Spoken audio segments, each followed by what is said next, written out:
je vais vous présenter ConvertKit, qui est la plateforme d'automation d'email marketing que j'utilise. Cette plateforme, elle est destinée à la base aux blogueurs professionnels, aux podcasteurs, aux YouTubers et à toute personne ayant un business basé sur le contenu. Donc cette plateforme, elle permet à la fois de gérer ses emails, de créer des séquences d'emails, donc des séries d'emails, de créer également, ce qui est très intéressant quand on a un budget limité, des formulaires et des landing pages. Les formulaires, ce sont par exemple les formulaires que vous voyez pour abonnez-vous à la newsletter ou télécharger mon e-book sur blablabla. Inscrivez-vous au webinaire gratuit qui aura lieu le temps. Voilà, ça peut être un formulaire qui est donc sous un article, dans une colonne sur votre blog, en haut dans l'en-tête, avec vraiment un appel à l'action très fort, c'est-à-dire quand les personnes arrivent sur votre site, elles voient ça en premier.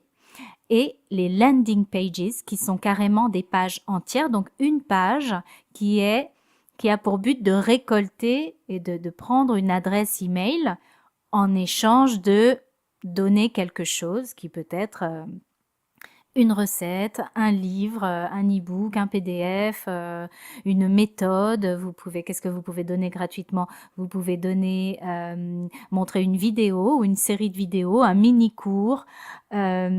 Vous pouvez vendre quelque chose à 1 € par exemple, en ne vendant que les premières leçons à 1 €. Essayez mon cours pour 1 €. Vous pouvez faire tout un tas de choses avec une landing page. Il y en a vraiment plein maintenant, vous avez dû en voir. Je peux vous en montrer. Je vous en montre tout de suite sur Bloggerfly. Hop. On va arriver, là il y a un gros appel à l'action que j'ai mis tout en haut, en en-tête. Voilà.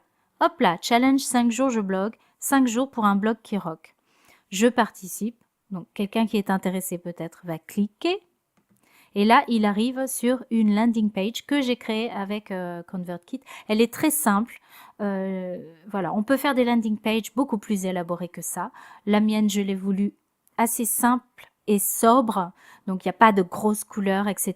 Il y a juste le bouton que j'ai... Voilà, j'ai pris les couleurs de mon site. Hein. Si vous avez des couleurs spécifiques à votre blog, bien sûr, par rapport à votre image, gardez les bonnes couleurs.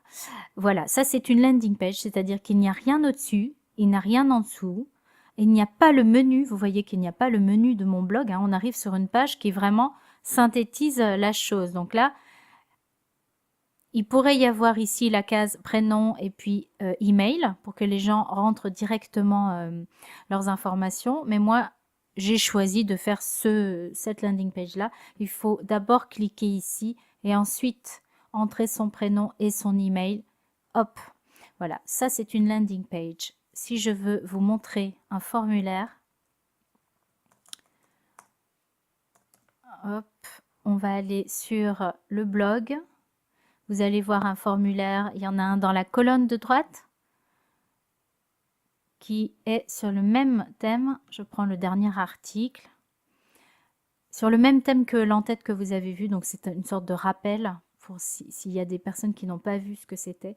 Voilà, vous avez ici, là, challenge 5 jours, je blogue. Ça, c'est un formulaire et on peut rentrer directement cette fois son prénom et son email. Voilà, j'en ai d'autres sur Bloggerfly, bien sûr.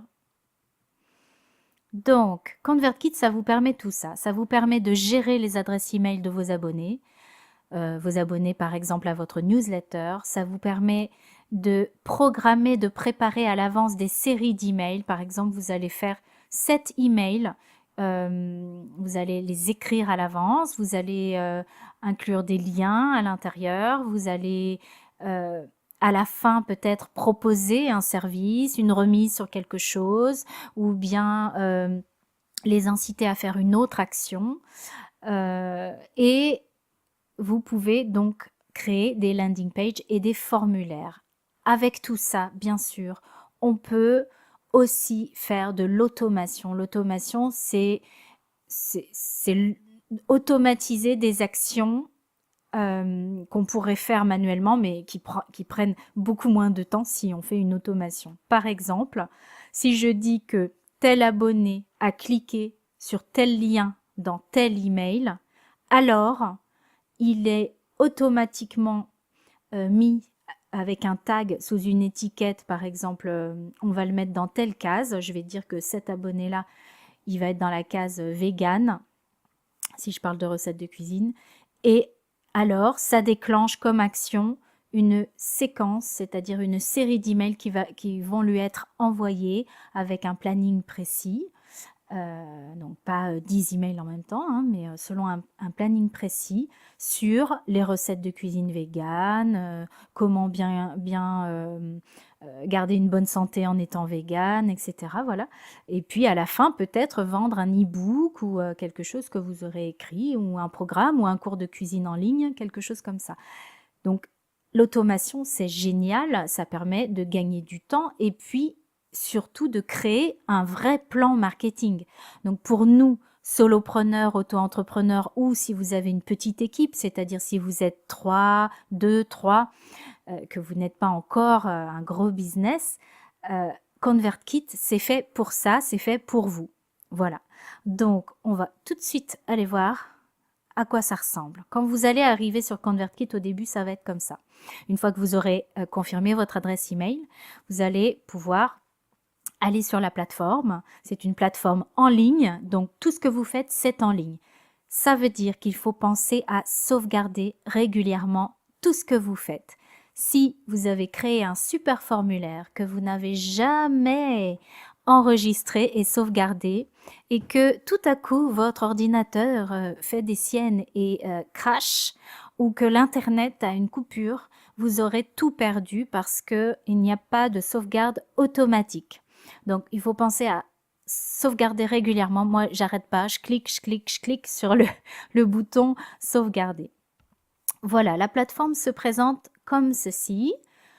Vous voyez qu'ici, moi j'ai un petit bandeau qui me dit Email sending is disabled until your account has been approved by our team. Vous aurez ça vous aussi. Ça veut dire que vous ne pourrez pas au début envoyer d'email tant que votre compte ne sera pas approuvé et autorisé par l'équipe. Donc pour avoir un compte approuvé, il faut cliquer ici et on vous dit ce qu'il faut faire.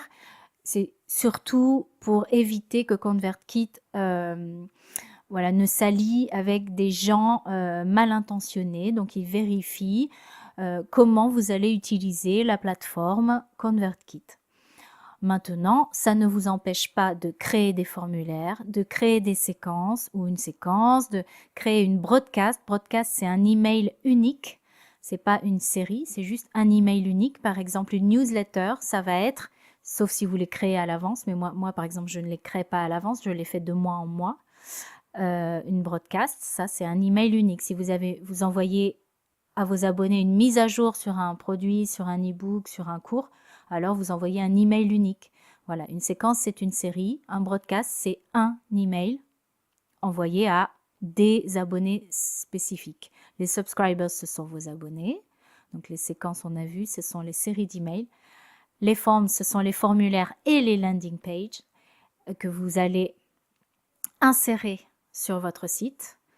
Et les automations, ce sont les règles. Si un tel fait ceci, alors telle action se produit et tel truc. On peut mettre plusieurs règles, hein, il n'y a pas qu'une à chaque fois. Voilà, donc vous commencez par ici, on est sur formulaire. Ce qu'on va faire, c'est qu'on va d'abord créer 3 tags. Les tags, ce sont des étiquettes, c'est un peu comme si vous mettiez vos abonnés dans des petites cases. Tel abonné aime ceci, tel abonné aime cela, ce qui vous permet de cibler le contenu que vous allez partager avec eux. J'ai cliqué sur Subscribers. Vous voyez que je me suis déjà enregistrée moi-même. C'est une adresse que je n'utilise que pour les démos en tant que Subscribers, pour vous montrer un peu à quoi ça va ressembler. J'ai créé des tags. J'ai créé autocuiseur, cours X, pâtisserie vegan et vegan ebook 2, j'ai mis. Alors, pour créer un tag, il suffit de cliquer ici et je pourrais très bien créer un tag. Donc, c'est une étiquette, c'est comme voilà, une boîte hein, dans laquelle vous allez mettre votre abonné. Vous allez lui mettre une petite étiquette, genre lui, il aime bien ceci. Je vais dire qu'il aime bien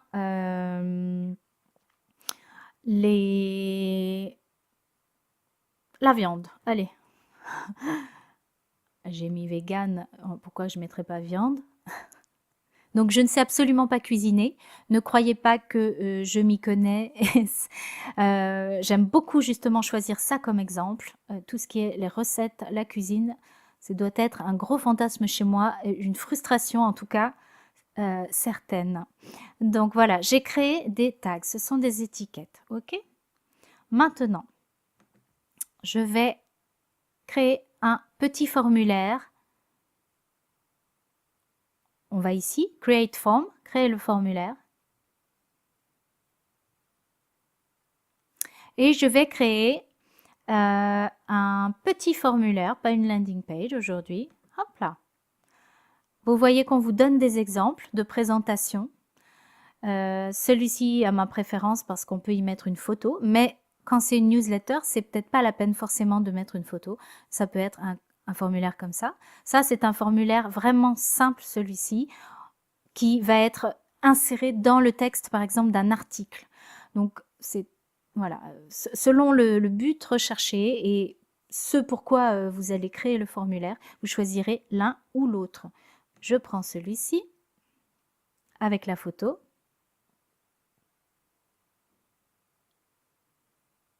Voilà. Ici, vous allez pouvoir le customiser. Vous voyez qu'ici, il faut changer le nom. Je vais mettre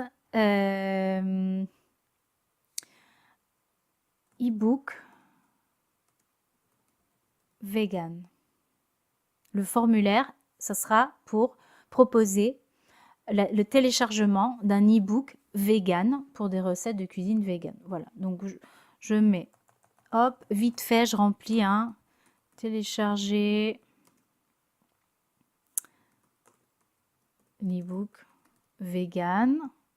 Voilà. Ensuite ici, on va mettre prénom.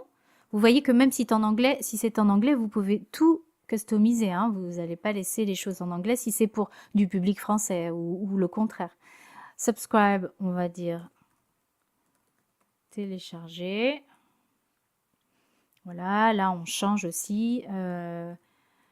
Mais voilà, ou alors 7 recettes vegan de printemps à essayer et adopter. Oui. Voilà, là vous voyez cette phrase We won't send you spam, unsubscribe at any time. Vous pouvez la changer et je vous conseille vraiment de faire une traduction qui correspond, de ne pas mettre n'importe quoi ici. C'est important que les gens sachent que vous n'allez pas les spammer et que leurs données restent privées. Donc moi, c'est ce que je marque. Je marque ne vous spammeront pas, vos données restent privées. Voilà. Je ne partage pas du tout les adresses email, je ne vais pas les revendre à quelqu'un ou voilà, ou les donner ou les mettre à la vue de tout le monde. Ici, c'est là que vous téléchargez la fameuse photo. Hop, non, les voilà. Voilà. Processing, c'est en train d'être téléchargé. Vous allez voir, une fois la photo téléchargée, elle va être peut-être énorme, mais il faut toujours faire View pour être sûr de ce à quoi ça ressemble. Et une fois qu'elle va être téléchargée, je vais penser à sauvegarder sur Save. Donc voilà, faites-le régulièrement, Save, Save, Save. Comme ça, ça vous évite de... Ça va être une sorte de réflexe et de tic que vous allez prendre. Et ça va vous éviter de perdre du travail que vous aurez fait et puis de pester contre votre ordinateur ou bien Internet. Voilà, on va regarder à quoi ça ressemble tout de suite.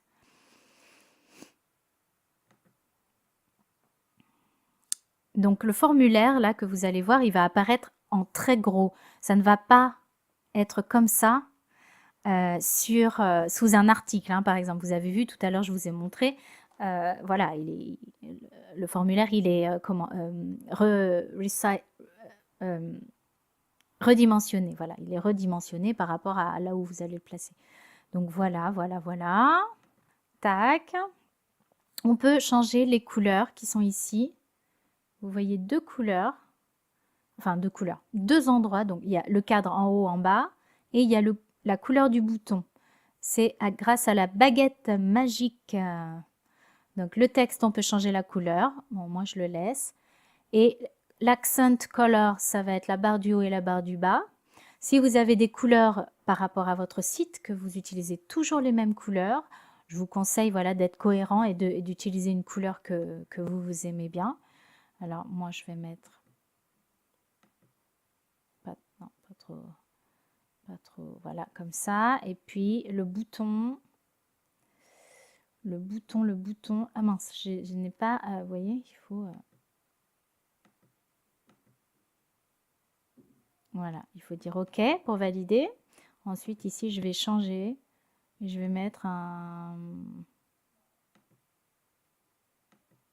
peut-être un orange. Orange, il est là, orange. Orange.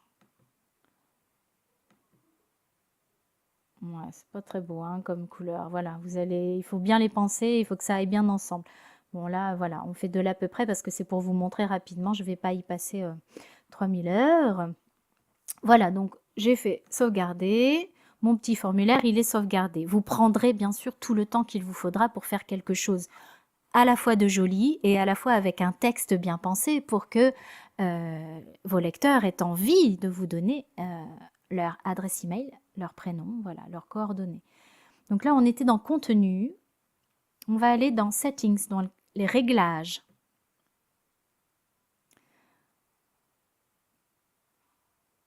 Dans les réglages, on arrive sur main settings, les réglages principaux, pardon.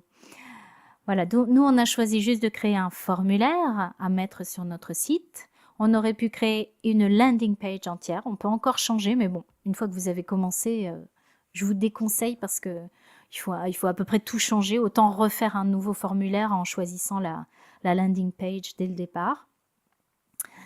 La question principale, what should happen when a visitor subscribes? Qu'est-ce qu'il devrait se passer quand un abonné, quand un visiteur s'abonne? Alors, soit vous leur montrez un petit message, yay, yay, merci, merci pour votre abonnement. Rendez-vous dans votre boîte de réception pour confirmer votre adresse email. Voilà. Parce que c'est toujours important que les personnes confirment leur adresse email une deuxième fois. Ça évite que ce soit des robots. Bien que, voilà, bon, toujours le doute d'un robot qui ferait ça et puis qui donc vous inonderait votre boîte et vous casserait tous vos réglages dans ConvertKit et dans vos emails. Donc autant que la personne confirme une deuxième fois, ça prouve aussi que la personne elle est vraiment motivée par rapport à ce pourquoi elle vous a donné ses coordonnées et en plus, ça habitue cette personne, donc ce lecteur, à cliquer et à ouvrir les emails que vous allez lui envoyer. Ce qui est important puisque vous allez lui envoyer des séries d'emails, des séquences ou des broadcasts, des emails uniques. Donc c'est important que la personne s'habitue à ouvrir vos emails. Voilà. Vous pouvez soit donc leur montrer un petit message qui leur dit voilà, merci beaucoup. Enfin, vous pouvez être très créatif hein, là ici. Hein. Ou bien les rediriger vers une autre page. Ça peut être une thank you page que vous aurez créée exprès avec une vidéo par exemple. Ou une vidéo qui dirait merci pour votre abonnement. Maintenant, rendez-vous dans votre boîte email. voilà, etc., qui ferait à peu près le même message que ceci, mais avec un message plus personnalisé et plus sympa, selon si votre business est corporate ou est plus cool.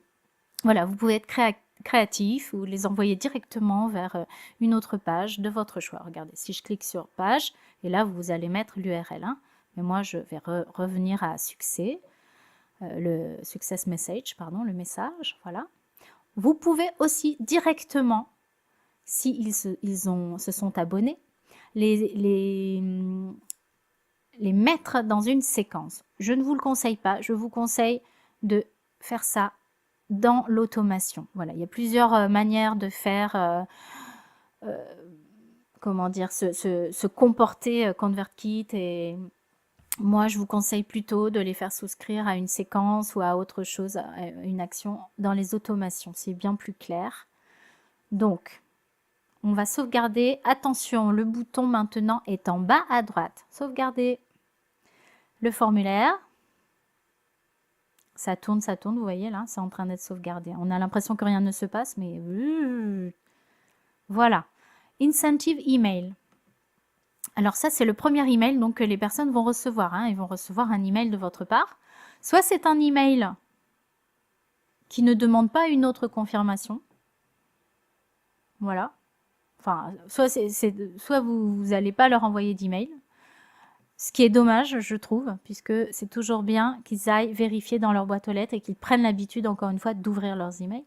Faites attention si vous utilisez plusieurs adresses email.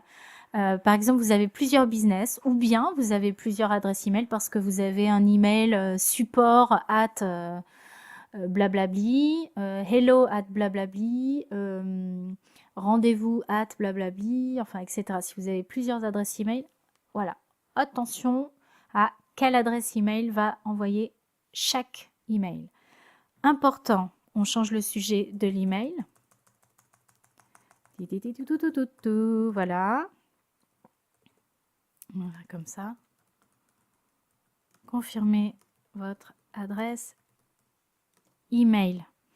Je le mets en gros parce que vous allez vous apercevoir qu'il y a régulièrement des personnes qui vous donnent leur prénom, leur adresse email, mais qui après ne confirment pas leur abonnement et donc n'ouvrent pas votre email qui est dans leur boîte de réception. Donc il faut le dire à plusieurs endroits. Il faut le dire dans le message de réussite d'inscription, il faut le dire dans le sujet de l'email et il faut le redire dans le message de l'email.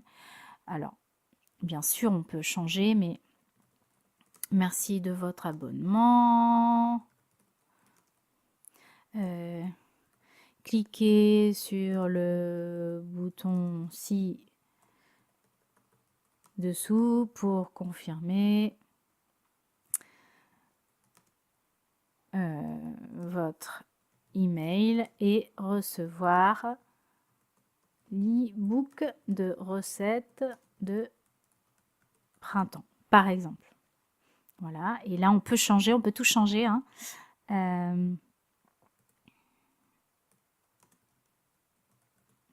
Ou alors confirmer et e-book. Ouais.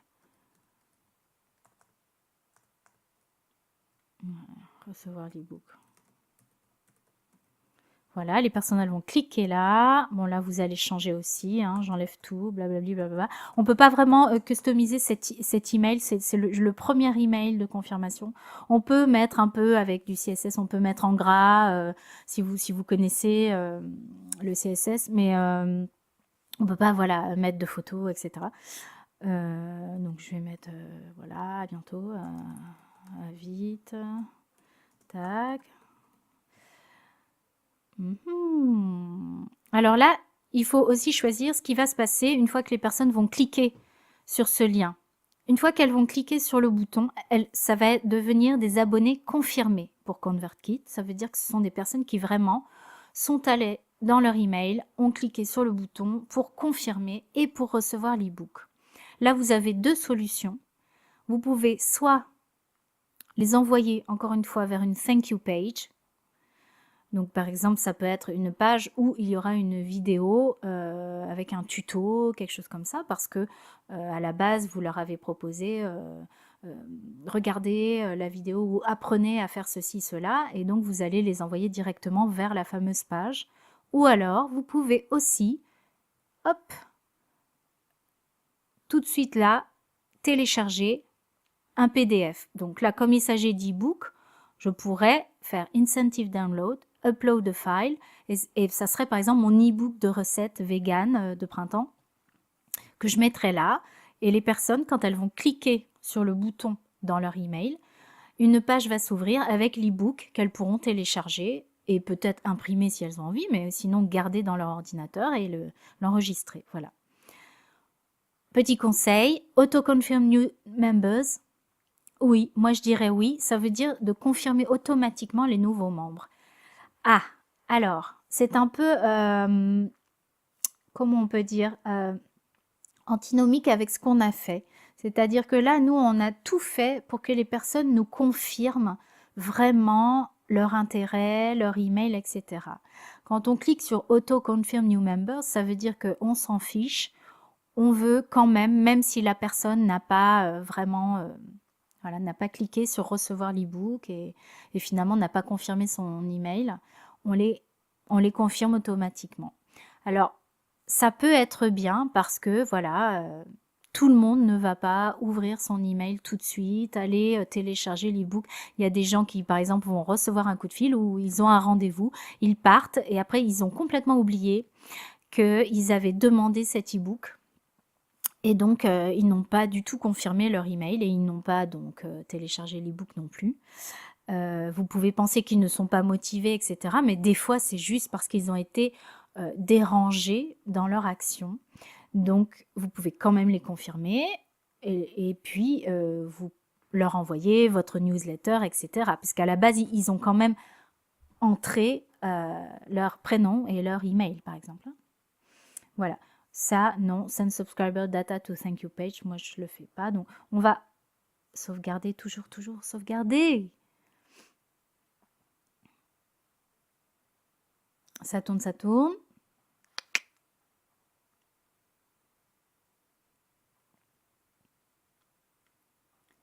On va passer à style pour que vous voyez ce que c'est. Alors le style, c'est en fait choisir le style du formulaire. Donc ça peut être un formulaire en entier, comme ça, avec une barre, etc.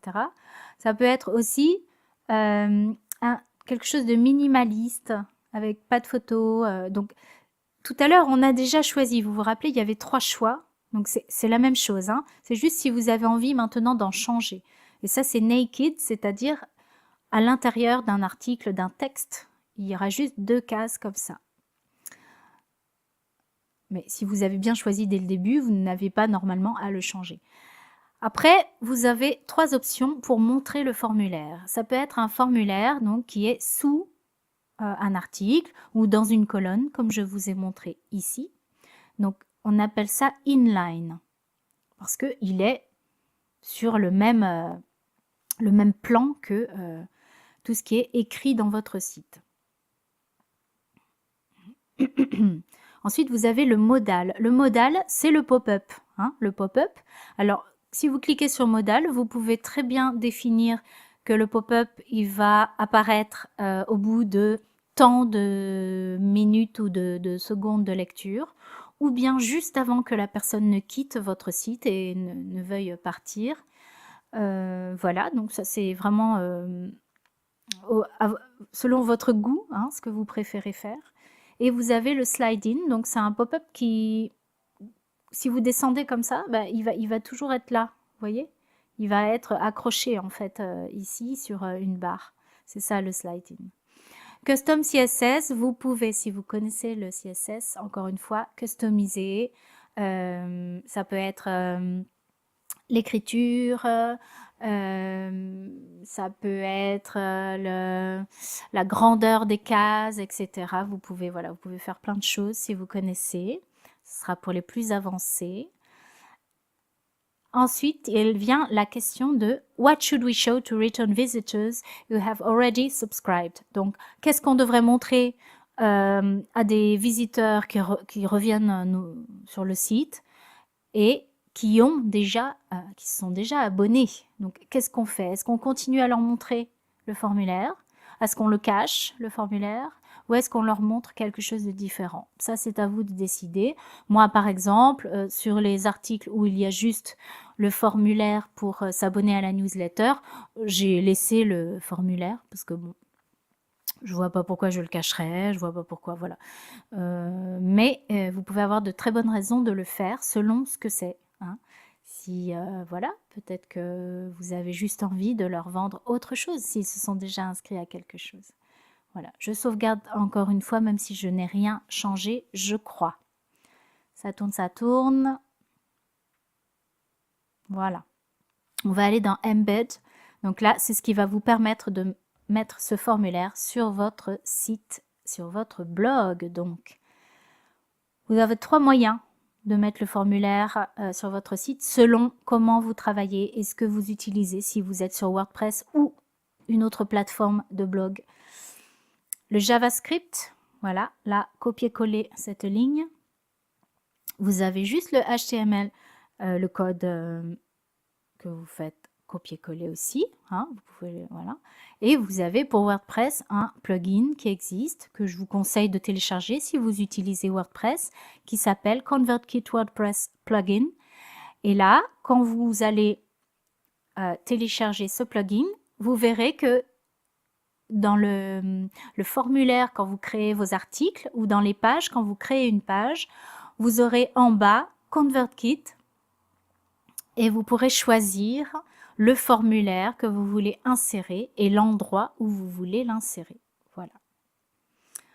Je sauvegarde encore, hein, mais je pense que j'ai rien changé, mais c'est un tic, je vous avais dit, hein, parce que ça m'est arrivé de perdre je crois, une landing page et donc de devoir tout refaire parce que c'était pas enregistré. C'est mal. Mais c'est dommage que l'enregistrement ne soit pas automatique comme sur Google Doc, par exemple, où l'enregistrement est automatique. Et c'est bien pratique d'ailleurs, parce qu'on n'y pense plus finalement. Voilà. Alors ça, des intégrations, voilà. ConvertKit, ça peut fonctionner aussi avec plein d'autres choses. Ça peut fonctionner avec Leadpages, ça peut fonctionner avec... Eux, ils ont des partenariats avec Unbounce et Instapage, qui sont des plateformes pour créer des landing pages encore plus élaborées que ce qu'on peut faire ici sur ConvertKit. Donc, je vous conseille, si vous avez un petit budget, de commencer par les formulaires de ConvertKit. Si vous voulez ensuite mettre un peu plus d'argent et que vous pouvez, Instapage, c'est bien et c'est pas compliqué. Ensuite, dans la difficulté et on va dire les fonctions encore plus avancées, vous avez Unbounce. Et le dernier, qui n'est pas marqué ici, mais qui s'intègre avec ConvertKit, c'est bien sûr le formidable Leadpages, qui est l'outil de roi pour créer des landing pages et bien sûr d'autres choses pour les webinaires, etc.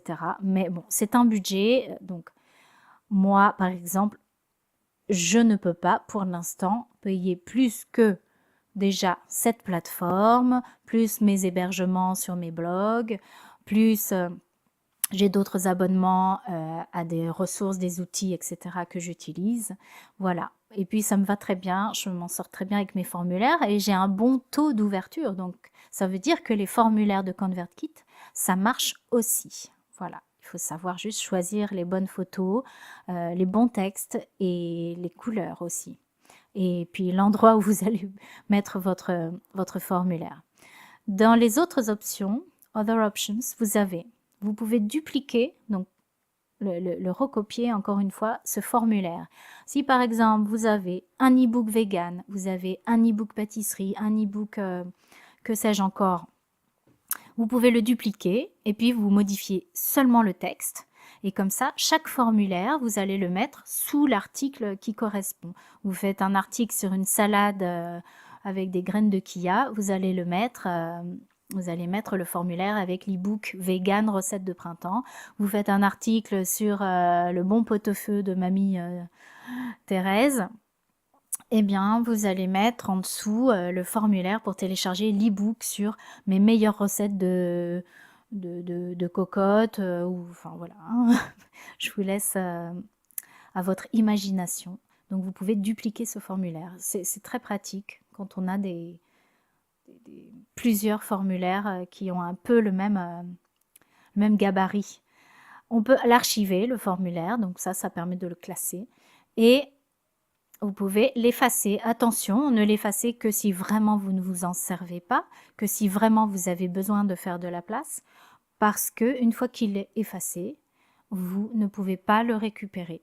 Il n'y a aucun moyen de le récupérer. Donc là, je sauvegarde, même si normalement je n'ai rien créé de nouveau. Et je vais juste faire View, même si on l'a déjà, hein. Voilà, je vais fermer celui-là. Voilà. Donc il est comme ça. Quand vous allez le mettre sur le site, la photo là, elle va être plus grosse. Il faut essayer, hein, par rapport aux photos, il faut essayer pour voir si vous trouvez que c'est trop gros, pas assez gros, etc. selon votre site et là où vous allez le mettre. Donc, vous avez vu une présentation de la plateforme ConvertKit. Je vous ai dit à quoi servaient les formulaires et les landing pages. Je vous en ai montré. On a vu qu'on pouvait créer des séquences, qu'on pouvait créer des broadcasts qui sont des emails uniques. On peut créer bien sûr des automations, hein, c'est le but. Et là, on peut gérer nos abonnés. La prochaine vidéo, je vais vous montrer comment créer une séquence d'emails, une série d'emails et à quoi ça peut vous servir en vous donnant quelques petites idées qui vont déclencher, j'espère, chez vous d'autres idées encore. Voilà, la création amène la création, n'est-ce pas? J'espère que ConvertKit vous plaît. Moi, je l'utilise vraiment tout le temps, tous les jours, et je l'utilise autant que WordPress, hein, donc pour mon blog. Et c'est vraiment génial comme outil. Voilà, voilà. Je vous montre le prix, parce que vous n'avez peut-être pas vu. Donc, au jour où je vous enregistre cette vidéo, nous sommes donc en avril 2018. L'abonnement, quand vous avez de 0 à 1000 abonnés, c'est 29 $ par mois. D'accord? Et puis ensuite, ça augmente selon votre nombre d'abonnés. Voilà. Si vous avez un abonné qui est sur plusieurs listes, qui a plusieurs étiquettes, etc., il ne compte que pour un. C'est-à-dire une adresse email ne compte que pour un abonné, même s'il est dans plusieurs formulaires, dans plusieurs séquences, etc. Heureusement, parce que ce n'était pas le cas pour tous avant. Sur MailChimp, on pouvait avant payer 4 fois pour le même abonné parce qu'il était dans des listes différentes. Je crois qu'ils ont changé ça maintenant. Ils étaient obligés parce que ils ont perdu des abonnés à cause de ça. Voilà. Donc ConvertKit, c'est pas très cher, hein. 29 $, ça fait pas 29 € si on parle en euros. Voilà, je trouve ça très correct et c'est une plateforme qui est vraiment facile, intuitive et très pratique quand on l'utilise bien. Si vous voulez vous inscrire, vous avez le lien dans la description de la vidéo. Et c'est un lien d'affilié parce que je suis affiliée, donc ça veut dire que je recevrai un petit pourcentage si jamais vous vous abonnez par mon lien. Un petit pourcentage qui à vous ne vous coûte rien, vous ne payez pas plus cher bien sûr. Voilà, ConvertKit me remercie juste parce que j'ai parlé de la plateforme et voilà, c'est une petite, ils me font une fleur si vous voulez. Voilà, donc ConvertKit c'est super et je vous dis à la prochaine vidéo pour la séquence ConvertKit. Bye bye!